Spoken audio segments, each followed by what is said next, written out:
Hi, welcome to Telugu journalist channel and ఏవీ TV.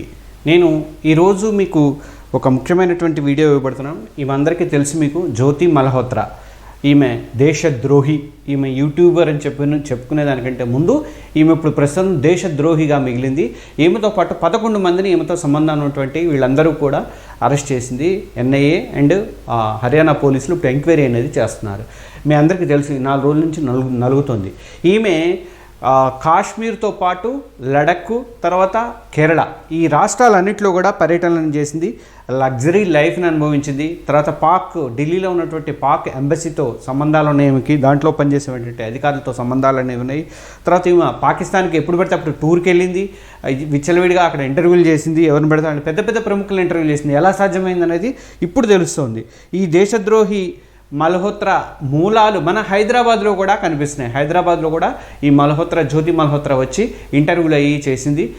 తర్వాత ఈ సాక్షాత్తు కేంద్ర మంత్రి కిషన్ రెడ్డి, బండి సంజయ్ లాంటి వాళ్ళు ప్రముఖులు పాల్గొన్నటువంటి ప్రోగ్రాంలో కూడా ఈమె పాల్గొని ఆ కార్యక్రమంలో హల్చల్ అనేది చేసింది. అంటే కేంద్ర ప్రభుత్వంలో ప్రముఖులైనటువంటి మంత్రులైనటువంటి వాళ్ళ కార్యక్రమాలలో కూడా ఈమె చాలా చేసింది. అయితే హైదరాబాద్లో జ్యోతి మల్హోత్రాకి ఎవరు సహకరించారు, అలాగే అసలు కాశ్మీర్ పహల్గామ్ దగ్గర నుంచి మనకి కేరళలో జరిగినటువంటి అనేక విషయాలను నేను ఈ వీడియోలో కీలకమైనటువంటి చెప్పబోతున్నా. అలాగే ఇంతకుముందు వచ్చినటువంటి కొంచెం ఇన్ఫర్మేషన్, ఆమెకు సంబంధించిన ఇన్ఫర్మేషన్ కూడా నేను ఈ వీడియోలో మీతో షేర్ చేయబోతున్నా. కాబట్టి మన తెలుగు జర్నలిస్ట్ ఛానల్ని, ఏవీ టీవీని రెండింటిని కూడా సబ్స్క్రైబ్ చేసుకోండి. ఈ వీడియో నచ్చితే కంపల్సరీగా లైక్ చేయండి, షేర్ చేయండి మీ ఫ్రెండ్స్కి, ఇతర వాళ్ళందరికీ కూడా. మన ఛానల్స్ మాత్రం కంపల్సరీగా సబ్స్క్రైబ్ అనేది చేసుకోండి. మనందరికీ తెలుసు, ఆపరేషన్ సింధూర్ చేపట్టి మన సైన్యం చాలా తెగువ ప్రదర్శించింది. అన్ని విధాలుగా కూడా పాకిస్తాన్కి నష్టం అనేది చేసింది. కానీ ఇప్పుడు ఇంటి దొంగల కోసం ప్రత్యేక ఆపరేషన్ అనేది స్టార్ట్ అయింది. ఇలాంటి ఇంటి దొంగల్ని భరతం పట్టే పని ఇప్పుడు చేస్తుంది. పాకిస్తాన్ గూఢచారిగా పనిచేస్తూ భారత్కు చెందినటువంటి సెన్సిటివ్ ఇన్ఫర్మేషన్, సైనిక స్థావరాలకు సంబంధించిన ఇన్ఫర్మేషన్ కానీ, అకాడమీలకు సంబంధించిన ఇన్ఫర్మేషన్ కానీ ప్రతి ఒక్కటి కూడా ఈ జ్యోతి మల్హోత్రా పాకిస్తాన్కి చేరవేస్తుంది. హర్యానా పోలీసులు ఆమెని అరెస్ట్ చేశారు. ఈమె పాకిస్తాన్లో చాలాసార్లు పర్యటించింది ఈమె. తర్వాత 2023లో పాకిస్తాన్ వెళ్ళి అక్కడి పాకిస్తాన్ బృందంతో ఈమె పర్యటనలు అనేవి చేసింది. అయితే ఇక్కడ ఒక్కొక్కటి మనకి బయటపడుతుంది ఆమె ఎక్కడెక్కడికి వెళ్ళింది అన్నది. నేను ఒక్కసారి ఇవన్నీ చేస్తాను, ఒకసారి చూడండి. ఈమె ఫస్ట్ కేరళకి వెళ్ళింది. కేరళలో కాశ్మీరు, లడఖ్ ట్రిప్పు తర్వాత కేరళలో చేసింది. కేరళకు వచ్చేసరికి మనకి ఇక్కడ కొంచెం sensitive information, travel eternal videos Kochi దగ్గరికి వెళ్ళింది. కొచ్చిలోని తర్వాత కొచ్చి టు సౌత్ కేరళ, తర్వాత కన్నూరు, మలబార్ దీవుల దగ్గరికి వెళ్ళింది. ఈ మలబార్ దీవులలో ఏం జరుగుతుందంటే, మలబార్ దీవులకు సంబంధించినటువంటిది ఈయన ట్విట్టర్లో గణేష్ అనే ఒకతను పోస్ట్ చేశారు. దాన్ని నేను వాడుకుంటున్నా. ఆయనకి నేను ఈ వీడియో తరపున థ్యాంక్స్ చెప్తున్నాను. జనవరి నెలలో ఆమె కాశ్మీర్తో పాటు కేరళలో కూడా పర్యటించింది జ్యోతి మల్హోత్రా. 2025 జనవరిలో కొచ్చికి వెళ్ళింది. కొచ్చి ఒకటే కాదు, మలబార్ తీరంలో కూడా పర్యటన అనేది చేసింది. ఇది మలబార్ తీరానికి సంబంధించినటువంటి ఇది కొచ్చికి 270 కిలోమీటర్ల దూరంలో ఉంటుంది మలబార్ తీరం. ఇక్కడ సైనిక్ అకాడమీ కూడా ఉన్నది. మరి అక్కడికి ఎందుకు వెళ్ళింది? సైనిక్ అకాడమీ చూపించడానికి వెళ్ళిందా, ఏం చేసింది అనేది మనకి డౌట్. అది నిఘా వర్గాలు తెలుస్తుంది. రెండవది, జ్యోతి మల్హోత్రా కన్నూరుకి వెళ్ళింది. కన్నూరుకి వెళ్ళి ఆమె పయ్యన్నూరు కాశీపురం వనక్షేత్ర టెంపుల్కి వెళ్ళింది. అలక్కాడ్లో ఉన్నది. అక్కడ తెయ్యం అనే ఒక దీంట్లో పాల్గొన్నది. తర్వాత ఇక్కడికి వచ్చేసరికి ఇక్కడ రిస్ట్రిక్టెడ్ ఏరియా అనేటువంటి ఎజిమలా నావెల్ ట్రైనింగ్ అకాడమీ అనేది ఇక్కడ ఉన్నది. దీనికి అలక్కడికి 17 కిలోమీటర్ల దూరంలోనే ఈ ఎజిమలా నావెల్ ట్రైనింగ్ అకాడమీ అనేది ఉన్నది. నావెల్ ట్రైనింగ్ అకాడమీ దగ్గరికి ఆమెకు 17 కిలోమీటర్ల దూరం వరకు వెళ్ళింది. అంటే అక్కడ నుంచి పర్యటన చేసిందా లేదా అని తెలియదు. ఆమె చూపించిన వీడియోలు నేను ఇక్కడ దాకా వెళ్ళానని మాత్రం చెప్తుంది. కానీ ఆ తర్వాత ఆమె ఎక్కడికి పోయింది, రాత్రి పోయిందా, పగలు పోయిందా, ఏం చేసింది అనేది తెలియదు. అదొక సస్పెన్స్గా ఉంది. తర్వాత మనకి ఇది రిస్ట్రిక్టెడ్ ఏరియా అండి. ఈ రిస్ట్రిక్టెడ్ ఏరియాకి చాలా దగ్గర దాకా వెళ్ళింది. నెక్స్ట్ మనం చూద్దాం. ఇది వచ్చేసరికి మనకి ఇక్కడ she entered Kannur in January 15. జనవరి 15 నాడు ఆమె కేరళలోని కన్నూరు ప్రదేశంలోకి ఎంటర్ అయింది. కానీ ఆమె ఫస్ట్ వీడియో మాత్రం జనవరి 20 నాడు పోస్ట్ చేసింది. ఇది జనవరి 20 నాడు ఆమె పోస్ట్ చేసింది, ఫస్ట్ వీడియో పోస్ట్ చేసిందండి. సెకండ్ వీడియో ఎప్పుడు పోస్ట్ చేసిందంటే 25 నాడు పోస్ట్ చేసింది. 15 నాడు వెళ్ళింది, 20 దాకా 5 రోజులు ఏం చేసింది, 5 రోజులు వీడియోని ఎడిటింగ్ చేయడానికి 5 రోజులు టైం అయితే పట్టదు కదా వీడియో చేయడానికి. ఆమె డైరెక్ట్ చెప్పేది కాబట్టి డైరెక్ట్ పోస్ట్ కూడా చేసేచ్చు, డైరెక్ట్ లైవ్ కూడా ఇవ్వచ్చు. అలాంటిది ఆమె 5 రోజులు ఏం చేసింది అనేది కన్ఫ్యూజన్. అక్కడ ఏం జరిగింది అనేది చూడాలి. అంత టైం ఎందుకు తీసుకుందనేది నిఘా వర్గాలు తేల్చాలి. ఇంకా నెక్స్ట్ది ఇది దీంట్లో వచ్చేసరికి మనకి ఇక్కడ ఏం జరుగుతుంది, అలక్కడికి 30 నిమిషాల జర్నీ, అలక్కడ దాకా వెళ్ళిందని చెప్పుకున్నాం కదా. అలక్కడికి 30 నిమిషాల జర్నీలోనే మనకి పదన్న అనే విలేజ్ ఉంది. పదన్న విలేజ్ అని కాసర్గాడ్లో ఉంది. ఇది కేరళలో ఉన్నటువంటి కాసర్గాడ్ జిల్లాలో ఉంది. ఇక్కడ 11 మంది యూత్ ఐసిస్లో జాయిన్ అయ్యారు ఇంతకుముందు. These 2 districts have history of hawala channel and Kasargod is ISIS మాడ్యూల్కి సెంటర్. అది ఆ కాసర్గాడ్ దగ్గరికి వెళ్ళింది. తర్వాత కేరళ స్టోరీ, రియల్ స్టోరీ జరిగింది కూడా మీకు అందరికీ తెలుసు. ఆమె ఆధార్ శర్మ నటించినటువంటి సినిమా మీకు అందరికీ తెలుసు. అది ఆ కేరళ స్టోరీ జరిగింది కూడా ఈ కాసర్గాడ్ జిల్లాలోనే జరిగిందనమాట. ఆమె అక్కడ దాకా వెళ్ళొచ్చింది. అయితే ఇక్కడ ఇంకొక సస్పెన్స్ ఏంటంటే ఆమె ఎక్కడికి పయనించింది, ఎట్నుంచి ఎటు పోయింది అన్నది ఇప్పుడు పెద్ద సస్పెన్స్గా మారింది. ఇక్కడ చూడండి, కర్నూలు నుంచి అలక్కాడకి వయా వలపట్నం ద్వారా వెళ్ళాలి. వలపట్నం ద్వారా ఆమె ట్రావెల్ చేయాల్సింది ఉంది. ఇది ఇక్కడ ఏం జరిగిందంటే ఈ వలపట్నం హైవే మీద కాకుండా ఆమె నేషనల్ హైవే మీద కాకుండా సమ్ ఇంటీరియర్ ప్రదేశంలో నుంచి వెళ్ళినట్లుగా ఒక ఆరోపణలు అనేవి ఉన్నాయి. ఆమె ఇది did not take the interior road instead of NH అంటే నేషనల్ హైవే కాకుండా ఆమె ఒక ఇంటీరియర్ ద్వారా వెళ్ళింది. అక్కడ ఎవరిని కలుసుకుంది, ఆ ఇంటీరియర్ అంటే గ్రామాల రోడ్ల ద్వారా వెళ్ళినప్పుడు ఆమె ఎక్కడ కలుసుకుంది, ఎవరిని కలుసుకుంది అన్నది ఎంక్వైరీ టీంలలో తేలియబోతుంది. అది జ్యోతి మల్హోత్రాకి కేరళకు సంబంధించినట్టు. కేరళలో ఎప్పుడు మనకి ఇంతకుముందే ఐసీసీ యొక్క మూలాలు అనేవి బయటపడ్డాయి కాబట్టి కేరళలో ఆమె ఎక్కడెక్కడ తిరిగింది, ఏం చేసింది అన్నది ఇప్పుడు కన్ఫ్యూజన్గా ఉన్నది.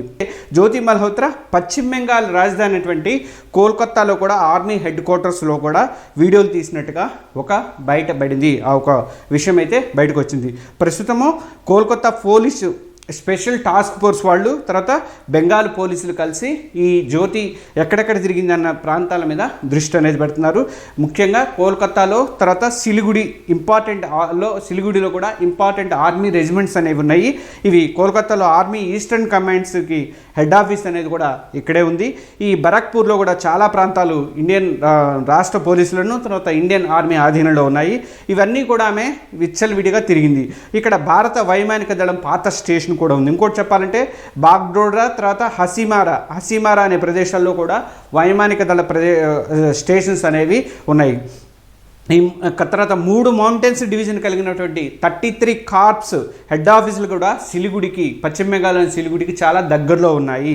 ఇక ఒడిశాలో మరో యూట్యూబర్తో కలిసిందని మనం చెప్పుకున్నాం కదా. ఆ యూట్యూబర్తో జగన్నాథ్ ఆలయం తిరిగింది ఆమె, కోణార్క్ ఆలయం తిరిగింది, ఇంకా చాలా కోణార్క్లో సూర్యదేవాలయం ఉంది కదా, ఆ సూర్యదేవాలయం తిరిగింది. చాలా చోట్ల తిరిగి వీడియోలు అనేవి జ్యోతి మల్హోత్రా తీసింది. ఇక మన హైదరాబాద్కి సంగతికి వస్తే, హైదరాబాద్కి సంబంధించినటువంటి వీడియో ఒకటి మీకు చూపిస్తాను ఫస్ట్. దాని తర్వాత మళ్ళీ మనము ఆమె చేసినటువంటి ఇంకొక దానికి వెళ్దాం. ఇది హైదరాబాద్లో తీసినటువంటి వీడియో. ఇది ఇక్కడ కూడా సెప్టెంబర్ 2023లో హైదరాబాద్లో చాలా యాక్టివ్గా ప్రోగ్రామ్స్లో పాల్గొంది. ప్రధాని నరేంద్ర మోడీ వర్చువల్గా ప్రారంభించినటువంటి హైదరాబాద్ బెంగళూరు వందే భారత్ రైలు ప్రారంభోత్సవంలో ఆమె పాల్గొంది ఇక్కడ. తర్వాత అప్పటి గవర్నర్ తమిళిసై, తర్వాత కేంద్ర మంత్రులైనటువంటి కిషన్ రెడ్డి, అప్పటికి ఇంకా బండి సంజయ్ మంత్రి కాలేదనుకుంటా. ఈ కార్యక్రమం వీళ్ళందరూ కూడా చాలామంది బీజేపీ నేతలు కానీ, సీనియర్లు కానీ, గవర్నర్ కానీ వీళ్ళందరూ పాల్గొన్నారు. జ్యోతి మల్హోత్రా అప్పుడు ఇక్కడ కూడా యథేచ్ఛగా తిరిగింది, ఈ వందే భారత్ రైల్లో చేసింది. అయితే ఈ విషయం హైదరాబాద్ కూడా వచ్చింది అన్న విషయం తెలిసిన తర్వాత పోలీసులు ఎంక్వైరీ అనేది మొదలుపెట్టారు. జ్యోతి హైదరాబాద్లో ఎక్కడెక్కడ తిరిగింది, అక్కడ ఏమైనా ప్రత్యేకమైనటువంటి వీడియోలు ఏమైనా తీసిందా, లేకపోతే ఎవరెవరిని కలుసుకుంది, హైదరాబాద్లో ఏ యూట్యూబర్స్తో ఆమె సమావేశం అయింది అన్నది కూడా, ఆమెకి ఎవరితో ఫ్రెండ్షిప్ ఉన్నది అనే కోణంలో కూడా పోలీసులో ఎన్ఐఏ వర్గాల దర్యాప్తు వర్గాల విచారణ అనేది జరుగుతుంది. హర్యానాలో అరెస్ట్ అయినటువంటి జ్యోతి వీడియోలు ఇవన్నీ విపరీతంగా వైరల్ అయిన తర్వాత ఈమె పాకిస్తాన్కి సహకరిస్తూ దేశద్రోహానికి పాల్పడి ఈమెతో పాటు మరికొందరు యూట్యూబర్లను కూడా కలుపుకొని వీళ్ళు ఎంత ఏమి ఇచ్చారో, పాకిస్తాన్ ఎంబసీ వాళ్ళు ఏమి డబ్బులు సప్లై చేశారో వీళ్ళకైతే తెలియదు. కానీ ఆర్మీ, నేవీ, ఎయిర్ ఫోర్సు, ఇతర సైనిక అకాడమీలలోకి, రిస్ట్రిక్టెడ్ ఏరియాలో కూడా ఒక యూట్యూబ్ని అడ్డం పెట్టుకొని, యూట్యూబర్గా దీన్ని అడ్డం పెట్టుకొని విపరీతంగా ఆమె తిరిగింది. సోషల్ మీడియా ఇన్ఫ్లుయెన్స్ని అడ్డం పెట్టుకొని రహస్యంగా ఇవన్నీ కూడా రహస్యంగా ఉంచాల్సినటువంటి ఆర్మీ స్థావరాలన్నింటినీ కూడా వీడియో అనేది తీసింది. సోషల్ మీడియాలో కనిపించేటువంటి ట్రావెలర్లు కానీ యూట్యూబర్లు కానీ వీళ్ళందరినీ ఒకే ఘటన కట్టాల్సినటువంటి పని లేదు. కానీ విదేశీ నిఘా సంస్థలకి తొత్తులుగా పనిచేసేటువంటి ఇలాంటి దేశద్రోహులను మాత్రము అసలు వీళ్ళు మిగతా యూట్యూబర్ల కోసమే పొట్టకూటు కోసం పనిచేసే మాలాంటి వాళ్ళని పొట్టగొట్టే పద్ధతి ఇవ్వండి. రేపు పొద్దున కేంద్ర ప్రభుత్వం రిస్ట్రిక్షన్స్ చేస్తే ఇలాంటి వాళ్ళ కోసం రిస్ట్రిక్షన్స్ తీసుకొస్తే మిగతా వాళ్ళు కూడా కొద్దో గొప్ప అందరినీ ఇబ్బంది అయితే పెట్టదు కేంద్ర ప్రభుత్వం, కానీ కొద్దో గొప్ప ఇబ్బంది అయితే కలుగుతుంది. ఇలాంటి దేశద్రోహుల వల్ల మిగతా వాళ్ళందరూ జర్నలిస్టులు కూడా ఇబ్బంది పడే అవకాశం ఉంది. ఇక దీనికి సంబంధించి కొంచెం సమ్ ఇన్ఫర్మేషన్ అనేది నేను ఇస్తాను. దాంట్లో ఏంటంటే ముఖ్యంగా ఆమె పాకిస్తాన్లో ఎంత పాల్గొందనేది తెలుస్తుంది మనకి. ఇక్కడ ఇంకొక లాస్ట్ వీడు మీ అందరికీ తెలుసు, నీకు పెహల్గామ్ దాడి తర్వాత వీడు లోపలికి ఎంబసీలోకి, పాక్ ఎంబసీలోకి కేక్ పట్టుకెళ్ళినటువంటి మహానుభావుడైన. ఈ కేక్ ఎందుకు పట్టుకెళ్తున్నారని చుట్టుపక్కల రిపోర్టర్లకు ఇదిగోదు కేక్ పట్టుకెళ్తున్న విజువల్స్ ఇవి. ఈ ఫోటో విజువల్స్ ఉన్నాయి ఆల్రెడీ. ఈ ఫోటో చూడండి, మీకు అర్థమవుతుంది. వీడు ఎంబసీలోకి పట్టుకెళ్తున్నాడు. వీడితో ఈమె సమావేశమైనది కూడా ఉన్నది, మన ఫోటోలలో మన వీడియోలలో ఉన్నది. ఇది ఏంటనేది కూడా బయటకు రావాలి. ఇంకొకటి ఏంటంటే జ్యోతి మల్హోత్రా మీద ప్రస్తుతం ఎన్ఐఏ అధికారులు భారీ ప్రశ్నల వర్షం అనేది కురిపిస్తున్నారు. ప్రస్తుతము పాకిస్తాను, చైనా, బంగ్లాదేశ్, దుబాయ్ వీటిలన్నింటిలో కూడా ఆమె తిరిగింది. ఆమెని విచారించేందుకు పోలీసులు 2018లో ఆమెకి పాస్పోర్ట్ అనేది వచ్చింది. 2028 వరకు కూడా దాని గడువు ఉంది. ఈ పాస్పోర్ట్ వచ్చినప్పటి నుంచి కూడా ఆమె Pakistan, China, Dubai, Thailand, Bangladesh, Bhutan, Nepal, ఇండోనేషియాలో పర్యటన అనేది చేసింది. మన దేశాలతో పాటు ఆ దేశాల్లో కూడా ఏమన్నా ఇలాంటి గూఢచర్య కార్యక్రమాలు చేసిందా, లేకపోతే అక్కడ ఉన్నటువంటి పాకిస్తాన్ అధికారులు కలుసుకోవడానికి పోయిందా అన్నది ఫెడరల్ యాంటీ టెర్రర్ ఇన్వెస్టిగేషన్ ఏజెన్సీకి ఏమైనా అప్పగించే అవకాశాన్ని కూడా హోంశాఖ పరిగణలోకి తీసుకుంటుంది.